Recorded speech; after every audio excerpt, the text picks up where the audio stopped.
What's Joe, going on? good. How are you? I'm good, man. How's life today? So far, so good. Okay, there you go. Weather's nice. Where are you located? I'm in Lincoln, Nebraska. Okay, all right. We're in the Midwest. I'm in Kansas City.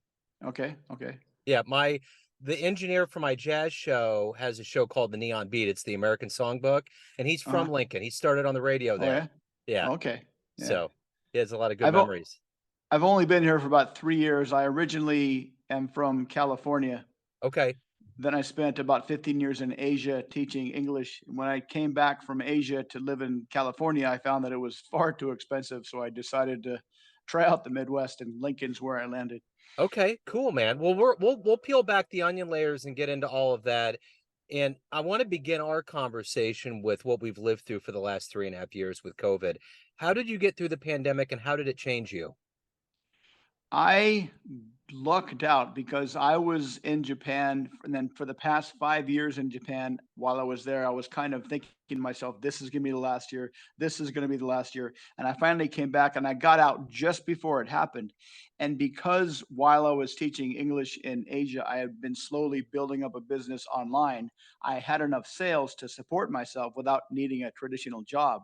And so the lockdowns didn't really affect me that much. And I had kind of trained myself by my lifestyle in Japan. I was working so much in my business, I didn't really get out that much. So I didn't really feel that much of a difference from my end of it because I really stayed at home all day, anyways, working on my business. I was kind of worried that it might negatively impact my business by people being worried about getting losing their jobs and staying home, but it didn't actually really affect my business. So I just kind of lucked out through the whole kind of COVID lockdown process. I got to admit, though, at the beginning, I was kind of freaked out. I thought this was going to be some huge Stephen King, the Stand type disease that was going to destroy all humanity. And I was freaking out. What am I going to do if the internet goes down and I can't make any money? Whoa, but then it just turned out to be not really that big of a deal. Yeah, But I really just kind of lucked out through the whole process. sounds like it. So, there's a lot going on paper. I mean, you're an author of many books, an entrepreneur, business owner, hypnotist, coach. There's so many things. So I want to really get to the essence and heart and soul of what you do. So I'm going to put you in front of a bunch of third graders. It's career day. One of the kids looks up and says, "Hey, what do you do for a living?" How do you answer that? I I teach people how to talk to other people so they can make other people feel really good about the conversation. Okay. And they can make friends that way, they can sell products that way, they can create that way, and it makes people feel a lot more confident when they go out in social situations and want to talk to other people. And That's what I do. that's essential. So what did you want to be in the third grade? What was your dream? When I was a little kid, at second or third grade, I went to this amusement park, and I remember I was a volunteer for this animal show where this guy would train dogs and cats to do tricks.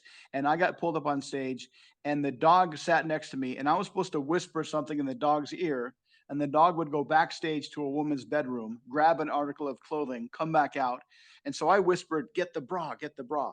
And the dog went backstage. He came back with the bra, and I thought, "Oh my gosh, this dog can speak English." But then my brother explained to me how the trick worked. That when the animal trainer gave me all the different choices, he kind of leaned heavily on the word bra, and he kind of put that idea in my head. And I was just fascinated with that process of how you can put an idea in somebody else's head. Okay. And then a couple of years later, my brother was in high school and he got called up on stage for a hypnotist who came to give a demonstration at their school. And under a state of hypnosis, they were told to think of their favorite food. And then the hypnotist gave everybody a lemon and said, "Here you go. Here's your favorite food." And they all ate the whole lemon, just rind and everything. And I Wow. remember when I was very, very young thinking, when I want to grow up, I want to be a hypnotist. That was one of many of my dreams when I was a kid. Another dream I wanted to be when I grew up was I wanted to be a professional baseball player. But by the time I got to junior high school, I realized that I kind of sucked at baseball. So that wasn't gonna happen. Another dream that I had was I loved science. I didn't really want to be something. I just knew that I liked science. When I was in junior high school, I read all kinds of science books that had the math stripped out, books on relativity and quantum mechanics and particle physics. And so when I went to college, I naturally majored in in science and physics, and I got a degree in physics. And then I worked as a scientist in a laboratory, a research and development laboratory for a long time. But then after that, I kind of got burned out when I went to Asia to teach English. That's when I rediscovered my fascination with language and the stuff that you can do with language. Most people have this kind of half-baked ideas and they kind of spit out their ideas with poorly put together words, and they're not that articulate. And the more I studied language, the more I realized this is almost like as close to magic as you can get. Yeah. And so what I wanted to be turned out to be, I took a very circuitous route to end up being a hypnotist like I originally wanted to be. I got sidetracked by science and hopefully baseball, but then I'm back to the language and hypnosis and sliding ideas into people's heads. So let's get to the essence of how this happened, the seeds that made you who you are today. Take me back to where you were born and raised and what these seeds that were put into you, because you're very diversified, obviously very involved with science and hypnosis and writing and all these things. How did that happen? Well, how it happened, I don't really know. I guess I'm accidentally living the advice of Joseph Campbell, who studied mythology, and he says, follow your bliss. And that's kind of what I've been doing, just following the stuff that I like. I mean, Yeah. I got to admit, when I was in college majoring in physics, people would always ask me, what are you going to do with a degree in physics? And I said, well, I have no idea. And I didn't have any idea. I just knew that I liked doing that. So I was born in Long Beach in the 60s. I grew up during the 70s while the inflation and my family was not very financially well off. So there's a lot of stress. I went to school like a regular kid. I went to high school like a regular kid. My grades were not that great because I wasn't that interested in school. I kind of eked my way through, and I just like science. And I didn't really have any specific reason why or what I wanted to do with science. So I just kind of followed wherever the life took me without Yeah. really much planning. I kind of just ended up here without really much of a plan. I want to say that I had this master plan all along, but Yeah. this is where I ended up more or less. So you're a prolific writer. What was the first book you read that really opened the doors up and made you want to either write or read more? The thing that made me decide that I could really write a lot of books was a documentary or a book that turned into a documentary on HBO that was called Going Clear, which was a documentary about Scientology. And I read the book, and apparently L. Ron Hubbard, before he started Scientology, don't worry, I'm not going to go off on a Scientology Right. tangent, but he was a prolific science fiction author. He would just write and write and write. And just the idea that that was possible to just keep writing a ton of books and just keep spitting them out, that was like, oh wow, I wonder if I could try that. And that's kind of what put my mind at let's just start writing and see what happens. And I kind of created a daily schedule where I would write every day for about an hour or 2 hours before going to my regular job in Asia teaching English. And that process allowed me to just continuously spit out books, about one book every month or so. Wow. So you mentioned baseball. I'm curious, as a baseball fan, if you could go back in time and see any game in the history of baseball, where would you want to be and watch? Without question, I would love to watch the home run by, I can't think of his name. The guy played for the Dodgers. He had a knee injury. He came out in the Kirk Gibson, 88. Kurt, yeah, that's right. Curb Gibson. I would have loved to have watched that live. I was watching that on TV, but if I was there when that happened, holy cow, that would have been phenomenal. That call Vin Scully made on that. I've watched Yes. that at bat over and over. Do Man. you believe in miracles? But the whole lead up, because he kept fouling him off. It was an epic Yes. at bat. Like I remember that. And I wasn't a Dodgers fan, but I mean Yeah. that team was really good with Hershiser and all those guys. So Yeah. Yeah. Yeah. Yeah. Yeah. Uh, I tell you the event that I would love to have seen, and I was a huge Mets fan in '86. If I could have been at Uh, that game where that ball went through Buckner's legs, just to oh, feel that crowd. uh, Oh man, the euphoria. And Vin was on that call too, which was really good. So, uh. so who's been a hero for you? Who's been a motivating factor for you in your life? Probably one of the most influential motivating factors was this boss that I had for about 6 months when I worked for this biomedical company. And he was this really, really, really kind of rough around the edges character. He had invented a lot of our main products, or a lot of cash cows. And so he was kind of intimidating to a lot of people. And he was coming to visit us before he was our boss, and I wanted to pick his brain about some things I needed to figure out for our laboratory work, and I felt like he kept blowing me off. And one day he was walking out of the lab, and I just lost it and just let loose a string of cuss words at him. And he turned around and I thought, this is it, I'm fired. But he just walked up and calmly explained the answers to all my questions. And after that, we developed this kind of really close relationship.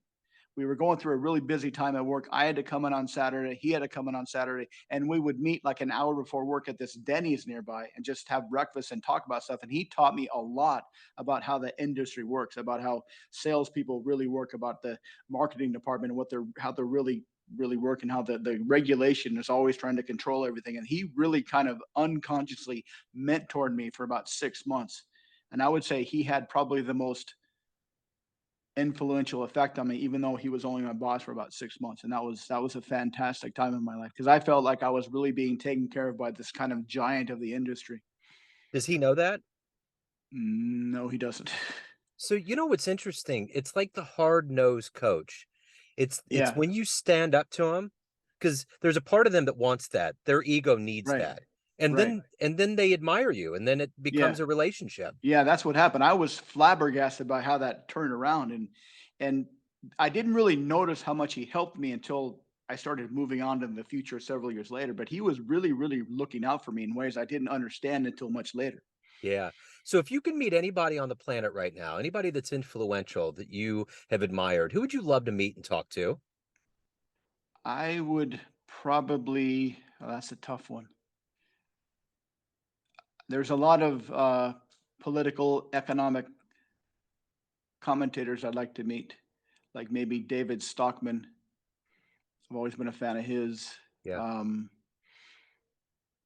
Maybe a lady named Nomi Prinz, who writes a lot on economic issues. She used to be a banker at Goldman Sachs. As far as general leaders, there's not really anybody that stands out. There's some people that I would like to meet that are no longer with us. Like I'd love to be able to speak German and have a conversation with Nietzsche, for Yeah. example. That would Yeah. be mind blowing. But people that are alive today, I would probably maybe somebody like Stephen King, because he's someone that I've always admired. When I was in junior high school, I read The Stand twice. I was just so taken by that book. I would love to kind of pick his brain and find out where he gets his ideas from, because that Yeah. guy has been writing Wow. forever. Are you kidding? Yeah, the prolific nature of him. Um, if you could go back, if you had some kind of time machine and you could witness one event in human history with your own eyes, what would you love to have seen happen? I would love to watch the Battle of Marathon. Yeah. That is probably one of the most upset victories in history, but it's also one of the most pivotal battles in history because it happened at a time kind of right when Athens was starting their whole democracy experiment. And they had kind of angered the Persians, and the Persians were going to come and take revenge. And the Persians' plan, according to some historians, was to show up at Marathon, take over the city at Marathon, and then expand their empire into Europe. And if they had succeeded at Marathon, Western history would be completely different. Yeah. And the story of how they won the Battle of Marathon was that they were just the Athenians by themselves and they desperately were outnumbered. They needed help from the Spartans. And so they sent a runner, the famous runner Philippides, who ran up to Sparta to try to ask for help. The Spartans said they're busy. And this was before they were kind of like on the same team. They kind of had their own kind of empires to worry about. And the runner came back and said, it's just you guys are on your own. But the good news is the god Pan I met on the way back, he said he'll help you guys. And the god Pan is the god of panic. That's where we get the word panic from. And so the Athenians said, well, it's the best we can do. So as the Athenians were marching against the Spartans or against the Persians, they tried this very recently created battle strategy. When they closed ranks to about 100 yards, the Athenians just started sprinting like crazy, like Viking berserkers, and they just demolished the Persians, and the Persians backed up, and the Persians went back to their ships. And the Persians' plan B was to sail around and try to attack Athens directly, which was 26 miles from Marathon. And when the Persians went to their boats, the Athenians marched back double time, and they were there waiting for them. Like, come on, round two, no problem, man. And the Persians just went up and went home. They gave them, went Wow. home, and that led to the what's called the Persian Wars, where Athens and Sparta were kind of teammates against the Persians, and that kind of solidified the origin story of the Greek and the Greek culture and democracy and all the philosophy that they invented, which would all have been different had they lost the Battle of Marathon. Yeah. So I would love to watch that sprint of each other. Ah, Yeah. I keep thinking about Braveheart when they were yeah, doing that, yeah. going gonzo. So you clearly have a lot of motivation. What is that motivator for you that gets you out of bed, that gets you to want to accomplish and do what you want to do with your life every day? I see my motivation as having two sides. One is I have a long history of momentum of doing the same thing every day. So I can't imagine not getting out of bed every morning. It's something that's inconceivable to me. I mean, I get up every morning. I get up at 4:30. I do about an hour of calisthenics. I take a walk in the morning. I come back. I do my work, and I just can't imagine not doing that. Even when I have days off, when I plan days off, I still do the same thing. So I have a huge amount of momentum, but I also have this huge ambition. I want to just teach what I've learned to as many people as I can. And whenever I make a lot of sales, that's cool for a minute, but I think I need to get this idea out to more people because I get so much positive feedback from my customers. They tell me that it improved their lives so much. I just feel the need to just push these ideas and these strategies and these skills out there as much as I possibly can. So I kind of have an ambition on one side and a long, long momentum on the other side. You have fulcrum, like a lot. Yeah, there's a lot that goes. I totally get it. So of all of the people that you've touched in all these different capacities, uh, what's been one of your most favorite fan letters that you've gotten from somebody? There's one guy that I've been working with recently. And before he found my material, he went to all these pickup artist boot camps. He lived in LA. He told me in 1 year he approached thousands of women, all unsuccessfully, doing the same thing over and over and over again, never improving. And he read my books, and that completely changed his mindset of what it actually means to walk up and talk to another human. And he said that gave him such a feeling of freedom that he doesn't have to close every woman he talks to. He doesn't have to get a number or get a bed count notch on his bedpost. He just wants to walk up there, or he feels that he can just walk up there, make her feel good, and that's good enough. And he said that has given him such a huge amount of freedom and it reduced so much stress. Yeah.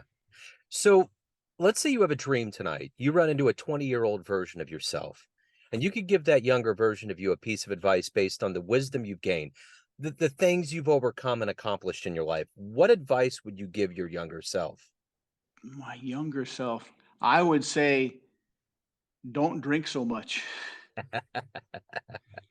because I spent a lot of time in my youth drinking way too much, and that wasted a lot of time. Yeah. That's one of the things I regret the most looking back. I don't regret a lot, but wasting all that time, wasting all those nights just getting hammered every night, I would tell my younger self, don't do that. Your life can be so much better if you don't do that. Yeah. But as far as my career and everything, I don't think I would make a lot of changes.